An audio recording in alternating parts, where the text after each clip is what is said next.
In the lively city of Kumasi, where music and laughter filled the night air, there lived a young woman named Akua.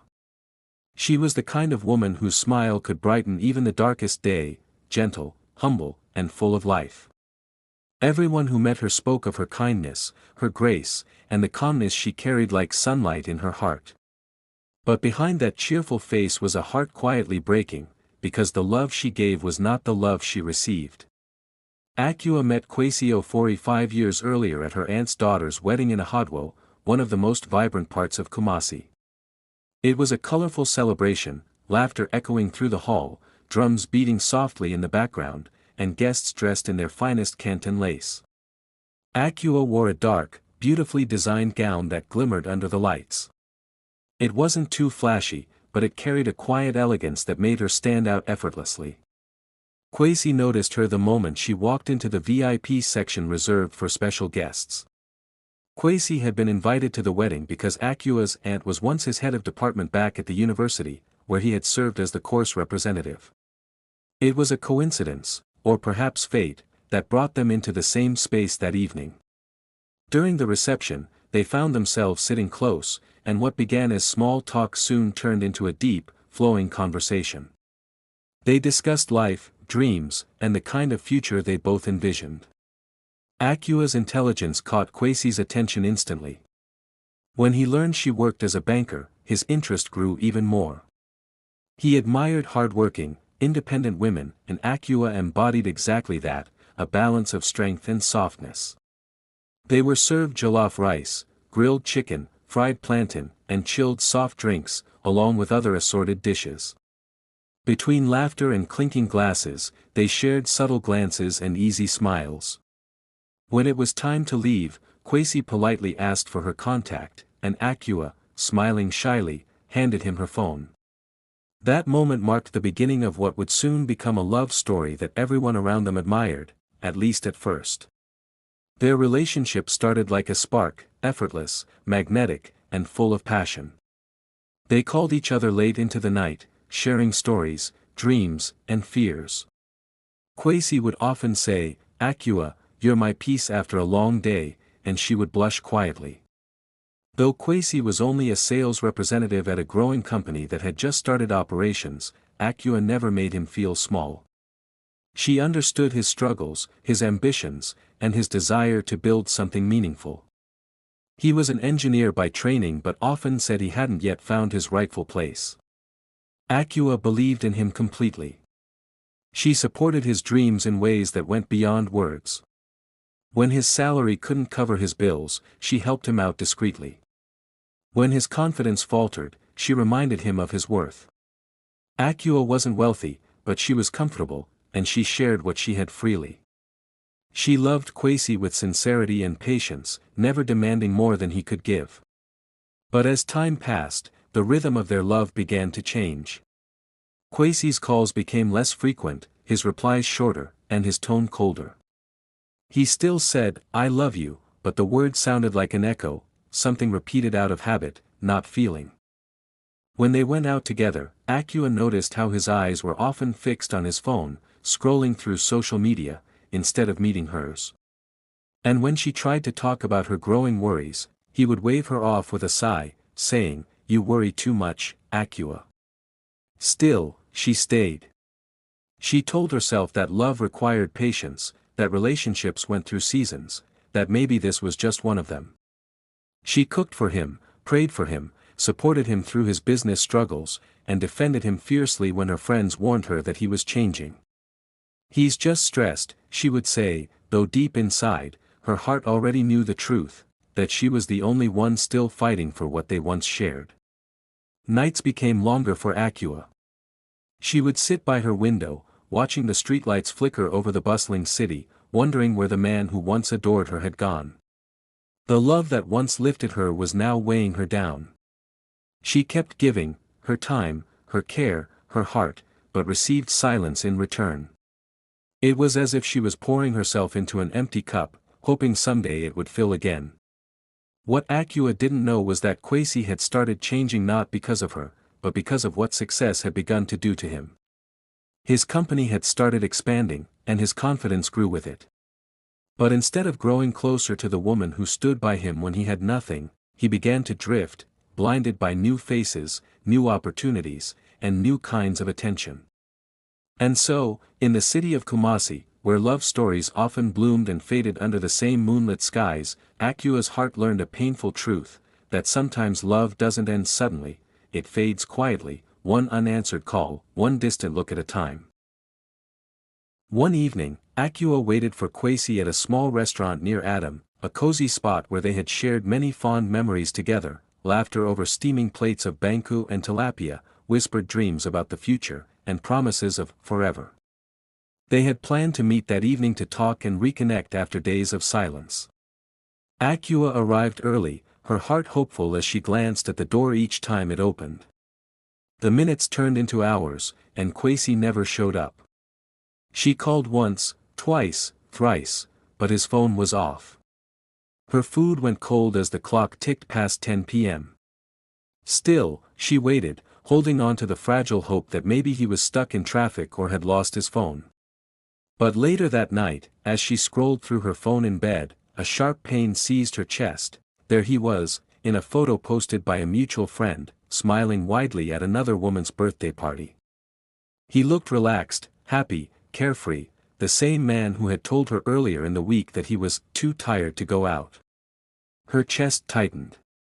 She stared at the screen until tears blurred her vision, her fingers trembling as she tried to hold the phone steady.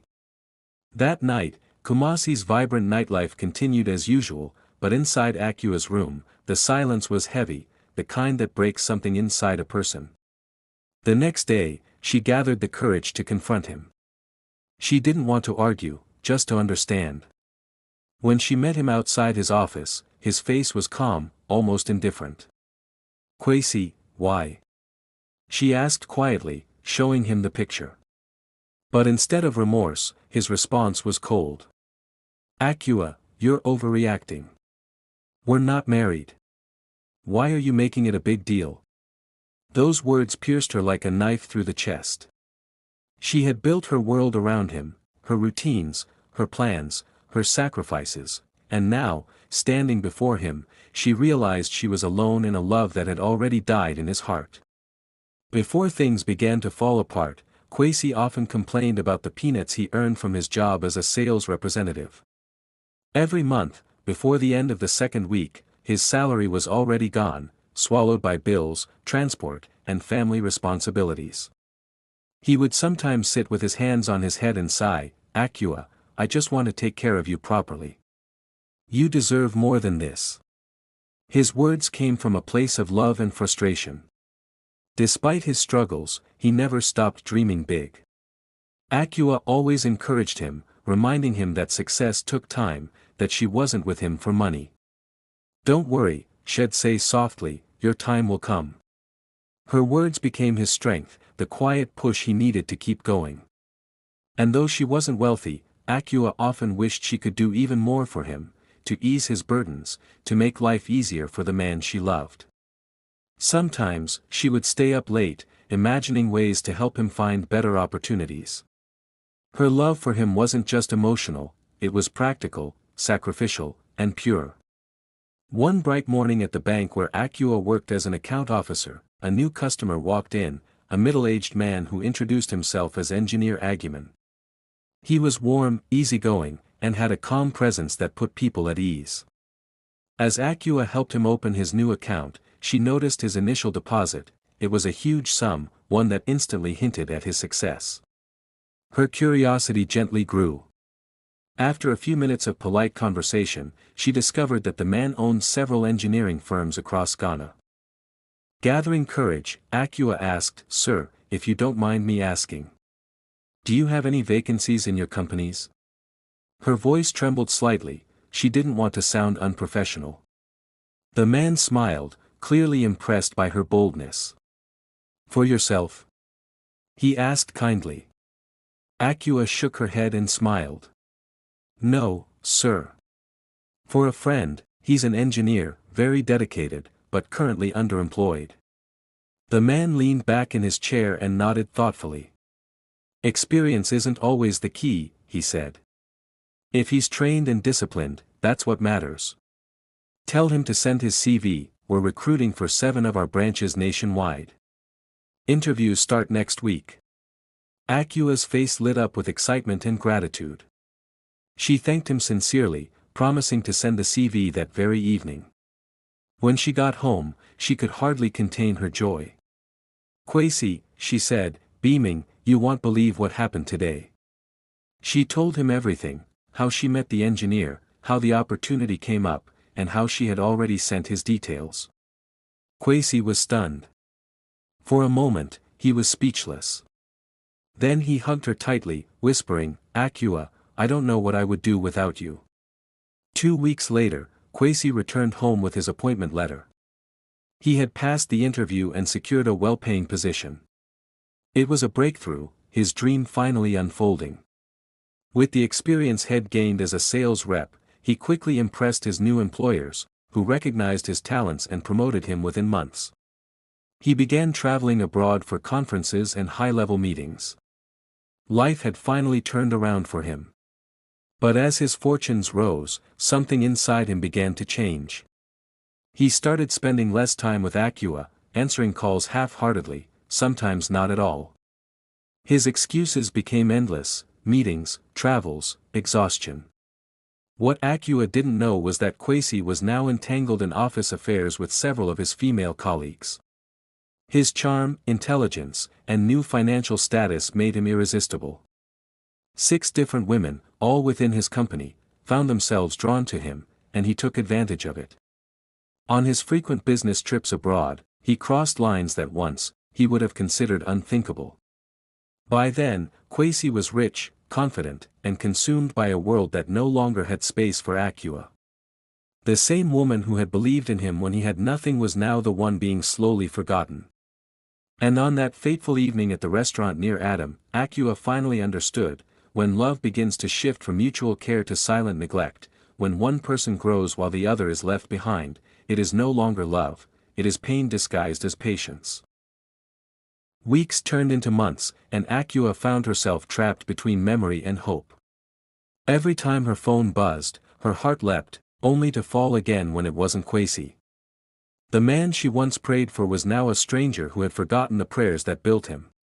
When they finally met again, it was at a cafe in Asakwa, a quiet place they had once loved. She had asked for the meeting, hoping to find closure or at least an explanation.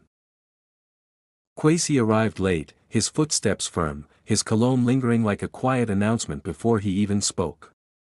He looked transformed, confident, refined, and every bit the successful man he had once dreamed of becoming. The neatly tailored black suit fit him perfectly, the gold watch on his wrist gleamed under the cafe lights, and the air around him carried the scent of achievement. Yet, the warmth that once danced in his eyes, that tender spark Akua had fallen in love with, was gone, replaced by something colder, distant, almost proud. "Akua," he said finally, his tone calm and casual, as if they were old acquaintances meeting by chance after years apart. She smiled faintly, masking the heaviness in her chest. "It's been a while," she said softly, her voice trembling with emotions she fought to control. He nodded and sat back, taking a slow sip of coffee before speaking again. "Akua," he began, not meeting her eyes, "I think we should take a break. I need space. My life is changing, and I don't want to hold you back." The words hit her like a splash of cold water. Her mind went blank for a second as she struggled to process what he had just said. "Space?" she repeated, almost in disbelief. "Kwesi, I gave you everything, my time, my trust, my love. I stood by you when you had nothing. I'm not asking for riches, I just want your heart." He sighed, his expression growing impatient. "You're suffocating me, Akua," he said bluntly. "You're giving me wife treatment when you're just my girlfriend. It's too much.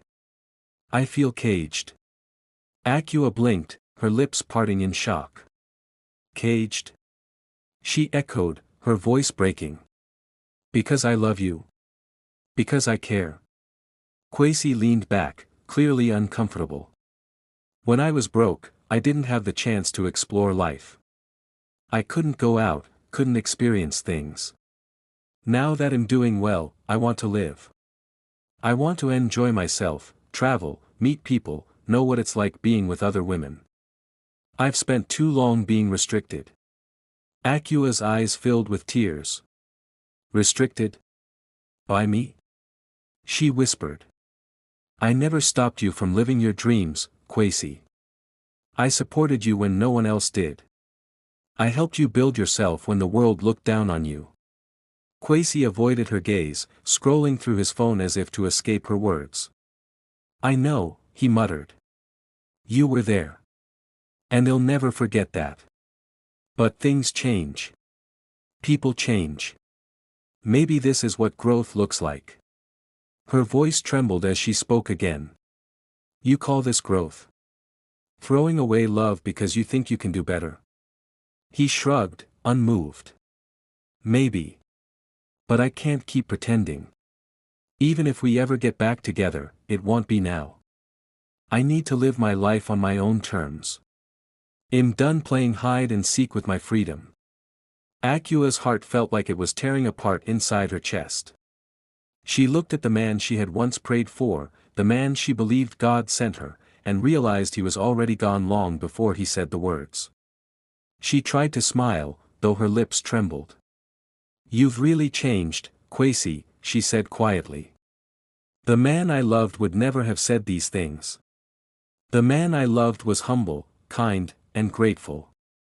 Kwesi exhaled deeply, stood up, and adjusted his suit. Maybe that man no longer exists, he said coldly. Take care of yourself, Akua. You'll be fine. You're strong, you'll move on. And with that, he walked away, leaving her sitting alone in the cafe, staring at the untouched coffee between her trembling hands. The world around her moved on, laughter, music, footsteps, but inside her, everything was still. For a long time, Akua just sat there, the tears finally breaking free. She realized that sometimes love isn't lost in loud fights or bitter arguments. Sometimes, it dies quietly, replaced by pride, ambition, and the hunger for something new. That night, as she walked home under the dim Kumasi streetlights, Akua wiped her tears and whispered to herself, maybe this pain is what will teach me to love myself the way I loved him. It was the beginning of her healing, the silent rebirth of a woman who gave everything and learned that sometimes, the greatest love story begins after the heartbreak. That night, Akua didn't cry. Her eyes were dry, but her heart bled silently in places no one could see. She sat by her window, staring into the vast Kumasi night sky, where the stars blinked faintly, like fragile promises fading into darkness. The city hummed beneath her, but to her, it felt like the world had gone quiet. Somewhere in that silence, she realized something painful yet freeing. She had spent years watering a flower that had already died, hoping it would bloom again. In the days that followed, life became a blur of shadows and memories. Sleep deserted her. Night after night, she lay awake, staring at the ceiling, her mind replaying every laugh, every touch, every whispered, I love you that had now turned to ash. It felt as if the universe had tilted, her world crumbled, leaving her standing on broken pieces of what used to be love. Mornings became a battle. She would rise slowly, her eyes swollen, her body heavy with fatigue. The mirror no longer reflected the vibrant woman she once was, it showed a stranger, pale, hollow, and lost. Going to work felt like walking through fog. She would sit at her desk, her hands hovering over her keyboard, staring blankly at numbers and screens that made no sense. Her colleagues noticed the dullness in her eyes, the way she flinched when her phone buzzed. Akua, are you okay? One of them asked gently one afternoon. She smiled faintly, forcing life into her voice. I'm fine, she said, the two words that became her shield, her mask. But inside, she was unraveling. Lunch breaks came and went, but she had no appetite. Food lost its taste, music lost its melody, and even laughter from others felt like an intrusion on her silence. When the workday ended, she would walk home slowly, her heels dragging against the pavement, her thoughts heavy as the Kumasi dusk descended. And when she reached home, the same home that once echoed with his laughter during late-night calls, she would sit on the edge of her bed, staring at her phone as if waiting for a miracle. But there were no messages, no missed calls, no apologies. Only silence, thick, unrelenting silence. Weekends were worse. The hours stretched endlessly, like roads with no destination. She would lie on her couch, wrapped in a blanket, scrolling through old photos until the ache in her chest became unbearable.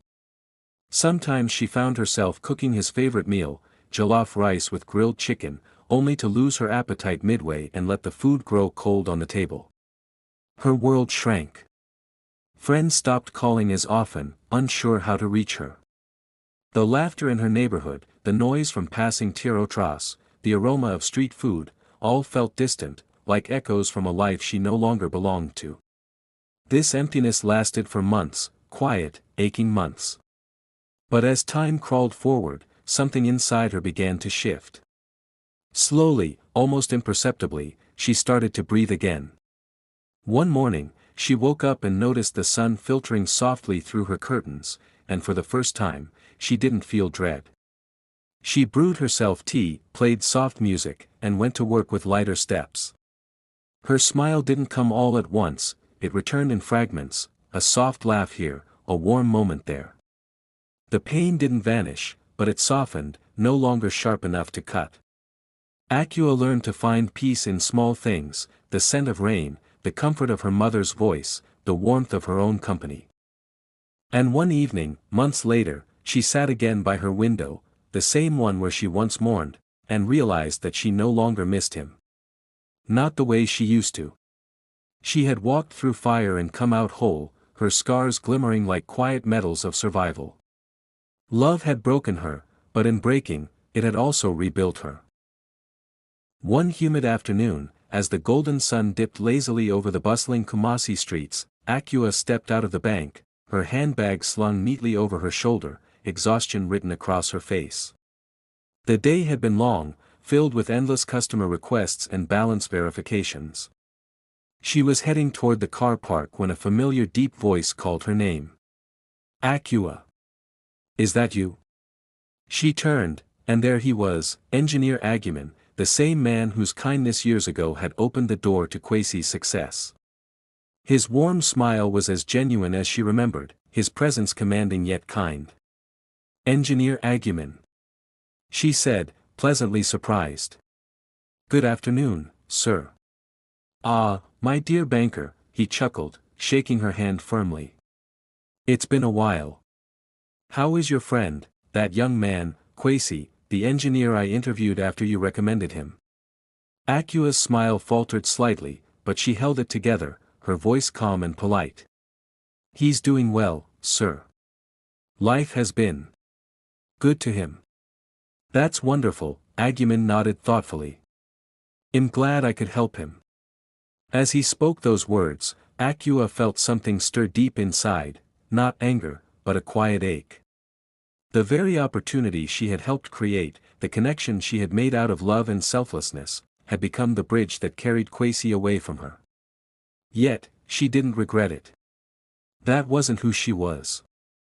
Akua was a giver, one who found joy in helping others rise, even when it cost her everything. Engineer Aguiman looked at her closely and asked, "Do you still talk to him?" She hesitated, her voice soft and measured. Once in a while," she replied with a faint smile. He nodded, then paused briefly before saying, "Akua, if you got an opportunity to work somewhere else, would you take it?" She tilted her head curiously. "Why not?" She replied, thinking he was referring to another banking job. "I mean, if it's in the financial sector and offers growth, I would consider it." He laughed lightly, shaking his head. "No, no, my dear, not another bank. I mean my firm."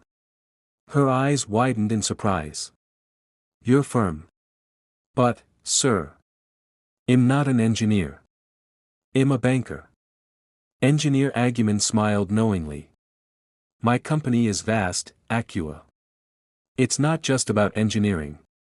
We have several departments: administration, finance, human relations, and project coordination. From the first day I met you, I noticed your communication skills, your confidence, your composure. You're eloquent, observant, and resourceful. Those are rare qualities. I admire people like you." Akua was speechless. He continued, his tone sincere. "I also remember your kindness. You took someone else's problem as your own and fought for his chance. You didn't have to, yet you did. That's the kind of character my company needs, people who give their best not because of what they'll gain, but because they believe in helping others succeed. It's that same act that made me give Kwesi his job. So if I gave him a chance, how could I not give the same to the woman who opened the door for him?" Her eyes glistened, her lips parting in disbelief. "In fact," he added, "I already know the perfect role for you. Your background in banking, your people skills, and your attention to detail, you'd be an excellent fit as our corporate relations and financial operations manager at the headquarters. You'd oversee client interactions, manage partnership accounts, and represent the company in key financial meetings. It's a big role, but I'm confident you can handle it." Akua could barely find her voice. "Sir. Are you serious?" "Completely," he said with a firm nod. "If you're interested, go ahead and tender your resignation at the bank. The job is already yours. No interviews, no long process, I've seen enough of your integrity to know you'll deliver." Tears welled in her eyes, but this time, they were tears of joy. "Thank you so much, sir. I don't even know what to say." He smiled kindly. "Just say yes, and make sure you don't let this opportunity pass you by." "I want," she said, her voice trembling but strong. 6 weeks later, after carefully submitting her resignation letter, Akua walked into her new office, a modern glass building standing proudly in the heart of Kumasi. Her nameplate gleamed on the polished mahogany desk, Akua Serwa, Corporate Relations VE Financial Operations Manager. But fate, with its curious sense of irony, had one more twist. Her new office was just a floor above another department, one led by Kwesi Ofori. It was almost poetic. The woman once dismissed as too loving was now a manager in the same empire where the man who broke her worked under her shadow. Akua's rise in the company was swift and astonishing. Due to her impressive communication skills, intelligence, and rare emotional maturity, Engineer Aguiman wasted no time in assigning her a managerial role overseeing the corporate relations and financial operations department. The company's headquarters buzzed with whispers about the new manager, a young, elegant woman from the banking sector who had reportedly been handpicked by the CEO himself. Kwesi, busy with his engineering projects, only caught fragments of the gossip. "They say the new manager is beautiful," one colleague mentioned. "And rumor has it she came from the banking world." Kwesi barely paid attention, until that fateful morning. The CEO, Engineer Aguiman, had summoned all staff to the Grand Conference Hall for the introduction of new recruits. After a brief overview, he smiled proudly and said, "Finally, I want to introduce someone special. A woman of excellence, whose integrity and dedication I personally admire, your new manager of corporate relations and financial operations, Miss Akua Serwa." A soft murmur rippled through the hall.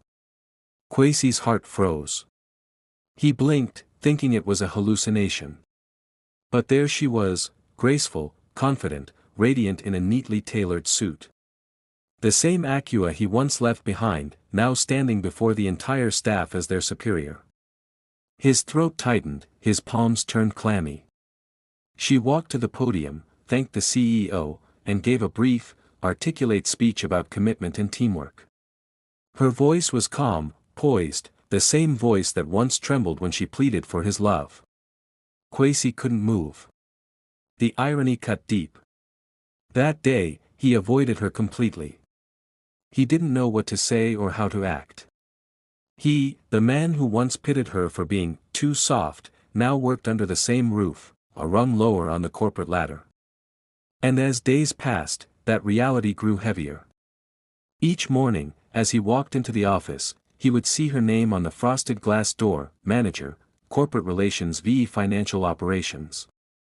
Sometimes, their paths crossed during meetings, and she would greet him professionally, "Good morning, Mr. Ofori," her tone warm yet distant.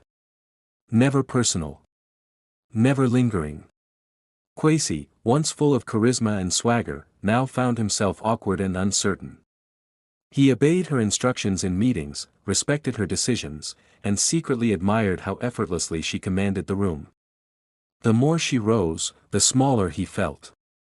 He began questioning every choice that had led him here, the arrogance, the excuses, the foolish desire to explore. Slowly, his notorious lifestyle faded.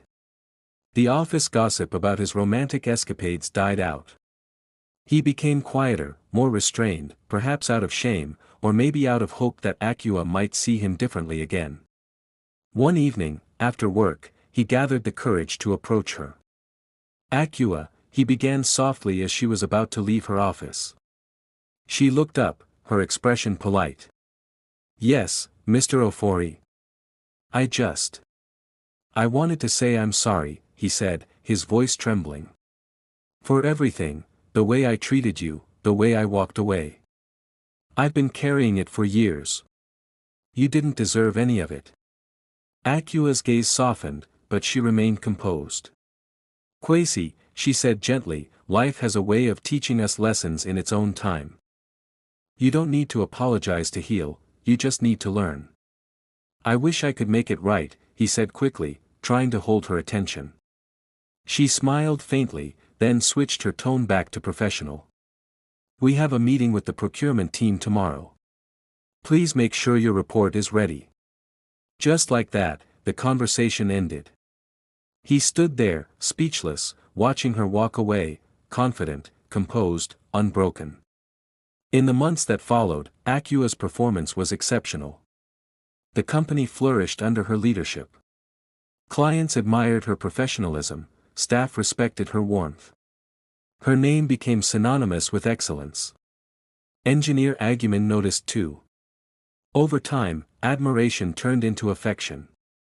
He had lost his wife 15 years earlier and had poured his life into his empire. At 56, with 2 grown sons managing his international branches, he had long accepted solitude, until Akua's presence reignited something human in him. Her wisdom, integrity, and quiet strength captivated him. One quiet evening after a business dinner, he spoke sincerely. "Akua, I've lived alone for years, but meeting you reminded me of peace. I admire you deeply, not just as a manager, but as a woman of grace. I would like you to consider being part of my life." Akua was stunned.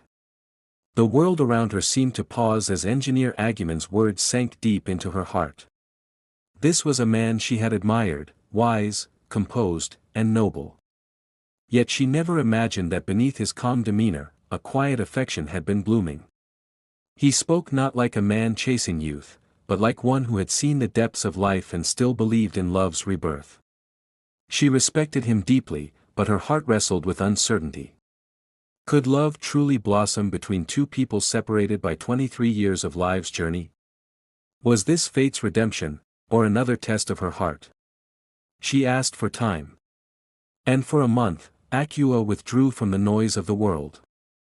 Each evening after work, she would sit by her window, watching the city lights flicker like distant hopes. She prayed. She reflected.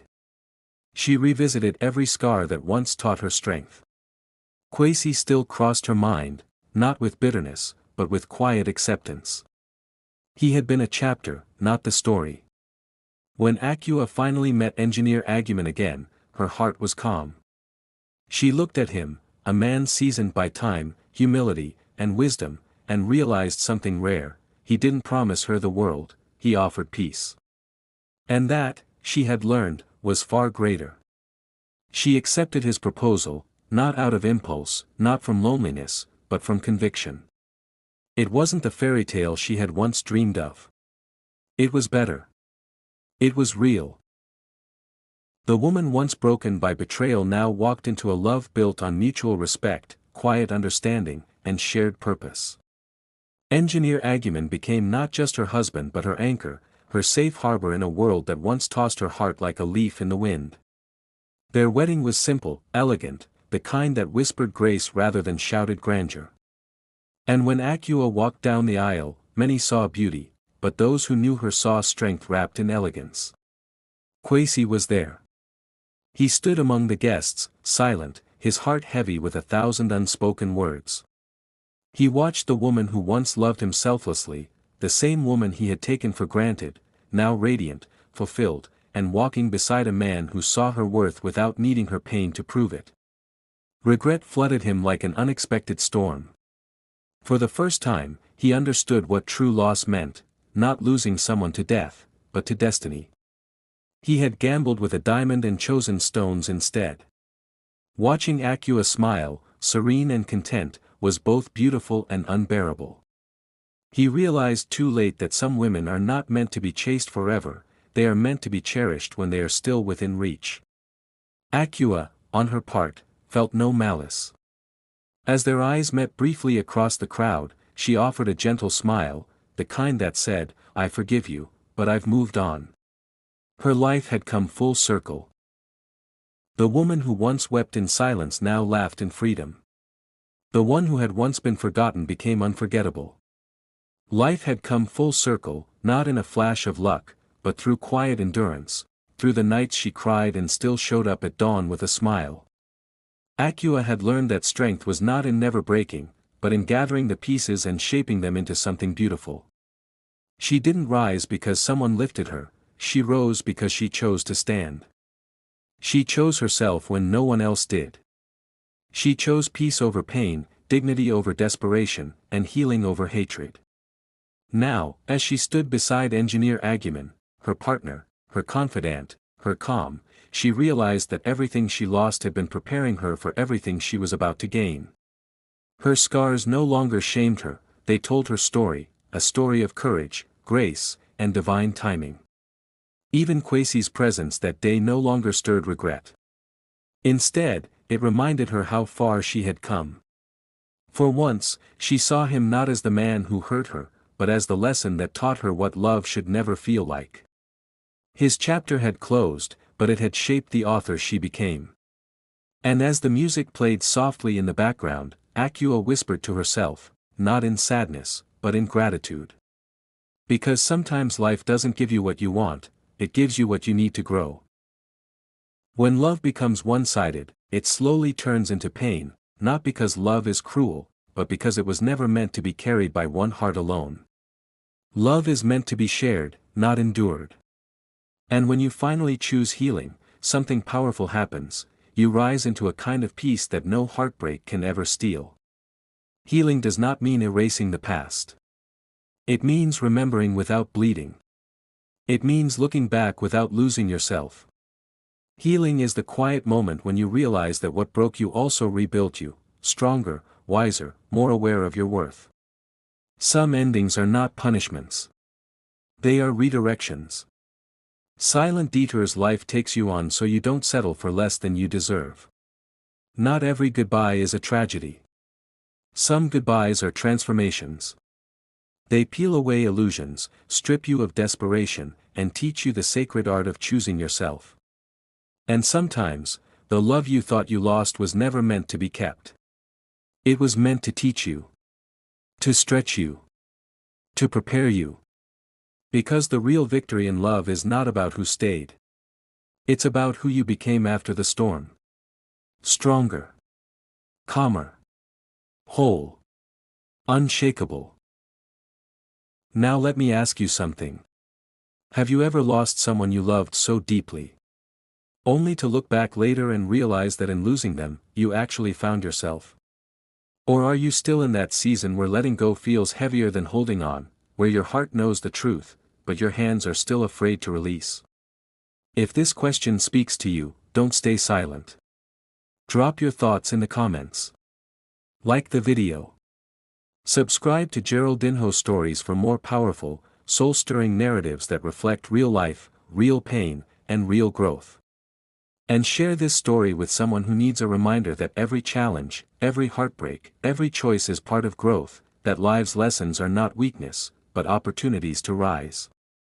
Because here at Geraldinho Stories, we don't just tell stories. We tell stories that inspire, that teach, that entertain, and that remind you who you are.